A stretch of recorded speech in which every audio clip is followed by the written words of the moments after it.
Hello guys, ka channel la kalo lom vek chawa thil pakhat kan zot lok teng chu hei nak tu khi ni som thum pakhat kum hlui thla zan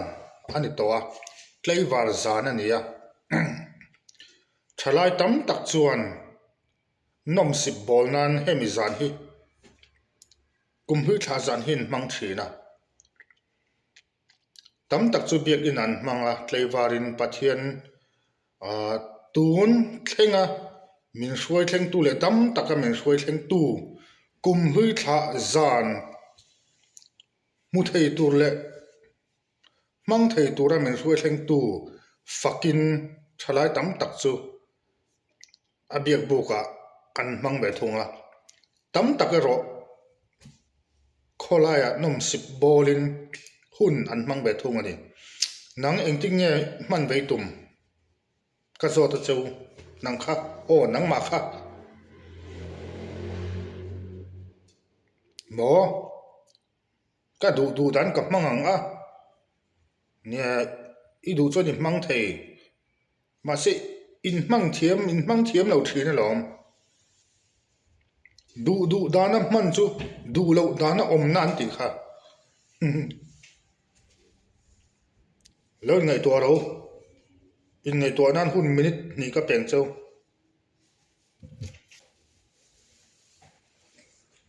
mo nula nen khoya ma kal tum arvia nge ko ya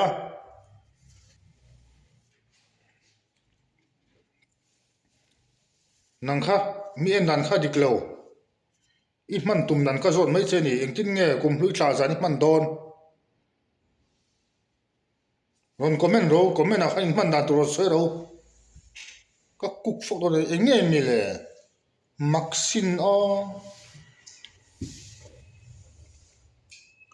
ma nang kha o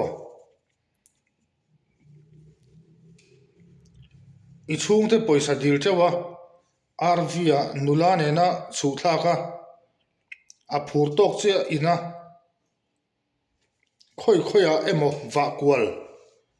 for kwal pui tum tro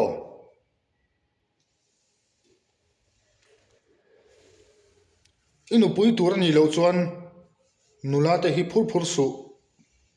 khoi su a thalo ti bak ka sai lawang thil poi a thleng thin a thlen hnuai in chirin om ziam to lo inu pui tur ani lo chuan emo inu pui ani lo chuan nula hi ana zongin phur kwal su zut su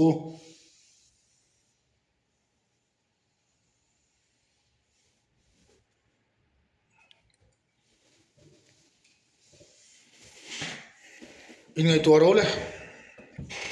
ron comment ro in man dan tur kha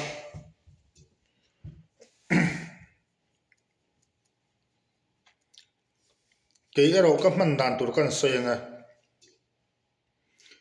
min siam tu tun thlenga min veng tu ama awanga tun thlenga kan la dam thei chan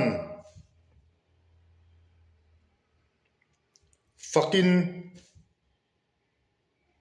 lom thu soin kum sang hi som hi panga kum bul atanga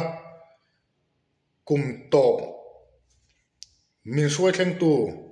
hrisel taka min suai thleng tu le min veng tu fakin ke chu hun ka mang don ani ve tat mai na ka fel wang ni lo ka that wang bi ani lo chu kan ti mak mo ani soi tampo ngai lo tu pon kan hria ma se azom le a fak hi chu kan har sat ve do chu ani a chan chu dau tu kan nei lom ama dau tu om chu tu nge setan ani mai setanan kan ril ro chu ti chuan hmang ro chu ti chuan om rot nu la ta kha hruai la khoi emaw for pui la tin iril ruwa thu ron soi thei hang te ka kan do nei lo chuan in chhirna ba kan hma hun in chhirna ba ka om lo ma eng tak kan nei lo comment a ron soi ro eng tin nge man tum ron soi tu nang kha i nan kha mi nan kha dik lo yom nan po kha dik lo tu na po stock sai nei chiang ang ron soi ro ron soi ro an comment ma ro eng tin nge man tum tu na comment nge mi le